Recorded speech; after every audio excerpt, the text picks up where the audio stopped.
Assalamualaikum warahmatullahi wabarakatuh. Selamat pagi. Salam sehat, salam semangat. Apa kabar anak-anak hari ini?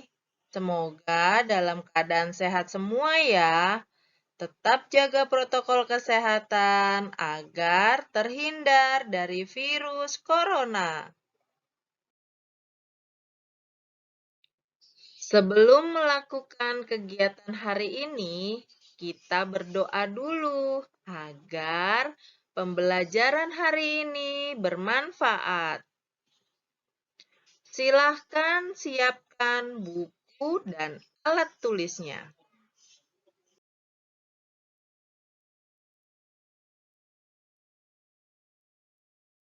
Hari ini kita akan belajar tema 2, menyayangi tumbuhan dan hewan. Subtema 3, menyayangi tumbuhan.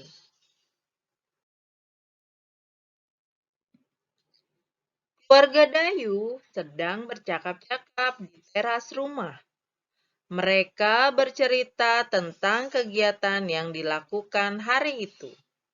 Tiba-tiba, Dayu teringat kalau ia belum melakukan tugasnya.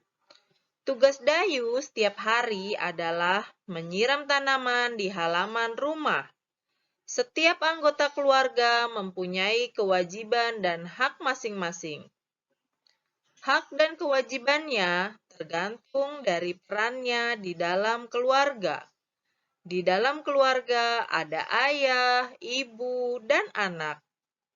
Kewajiban ayah melindungi anggota keluarga dan mencari nafkah.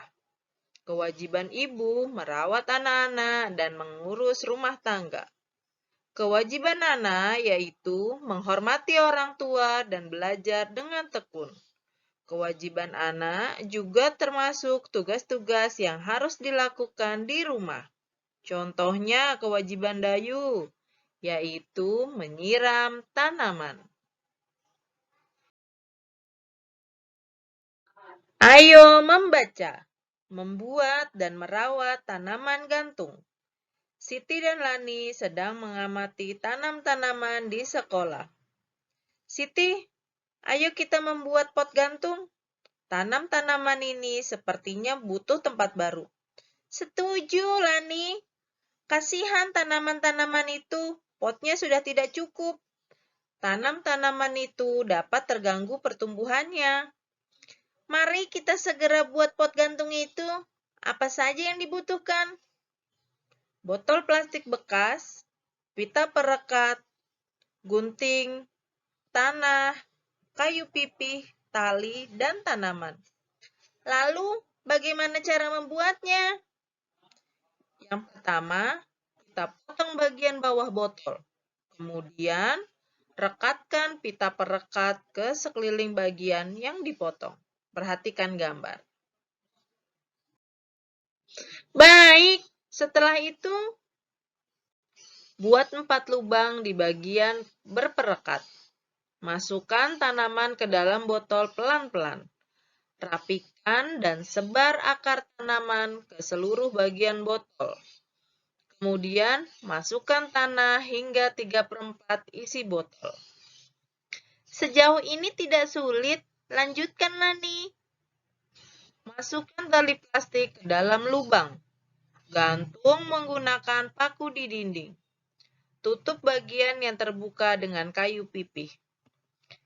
Mari kita ajak teman-teman yang lain untuk membuatnya.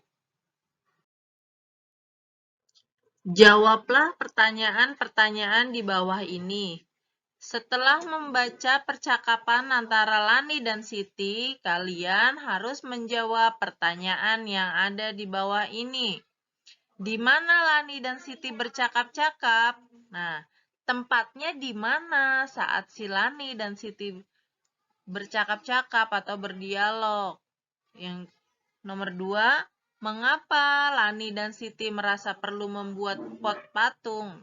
Berarti kalian mencari apa alasan Lani dan Siti merasa perlu membuat pot gantung. Kemudian yang ketiga, apa yang dibutuhkan untuk membuat sebuah pot gantung? Nah, maksudnya di sini adalah bahan-bahan apa yang dibutuhkan untuk membuat pot gantung. Apakah yang pertama kali harus dilakukan untuk membuat pot gantung? Nah, tahap pertama untuk membuat pot gantung tadi sudah dibahas dalam percakapan.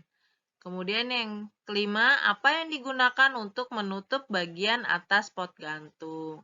Silahkan dikerjakan. Jika masih kurang paham, silahkan bertanya. Selamat mengerjakan.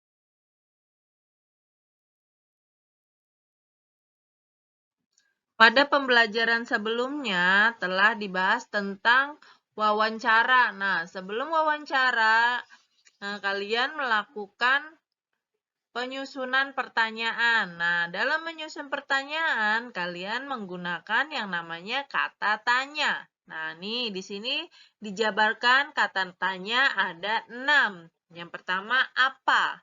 Fungsinya untuk menanyakan benda atau kata benda. Contohnya, apa yang kamu lakukan di pasar? Yang kedua, berapa? Fungsinya untuk menanyakan bilangan. Contoh, berapa harga bawang 1 kilogram? Yang ketiga, di mana? Fungsinya untuk menanyakan tempat. Contohnya, di mana tempat tinggalmu? Yang keempat, siapa? Fungsinya untuk menanyakan orang. Contohnya, siapa nama adik kamu? Yang kelima, bagaimana? Untuk menanyakan cara atau keadaan. Contohnya, bagaimana keadaan ibumu? Yang keenam, mengapa? Fungsinya untuk menanyakan alasan. Contoh, mengapa kamu tidak datang hari ini?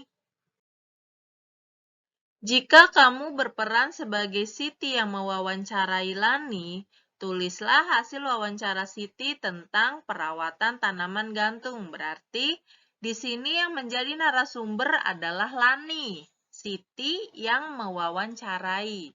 Berarti Siti menyusun pertanyaan, kemudian ditanyakan kepada Lani. Lani pun nanti akan menjawab pertanyaan Siti. Nah, jawaban-jawaban Lani itu dibuatlah kesimpulan, kemudian tulislah kesimpulan tersebut sebagai hasil wawancara. Cukup sekian pembelajaran hari ini. Semoga apa yang sudah disampaikan bermanfaat.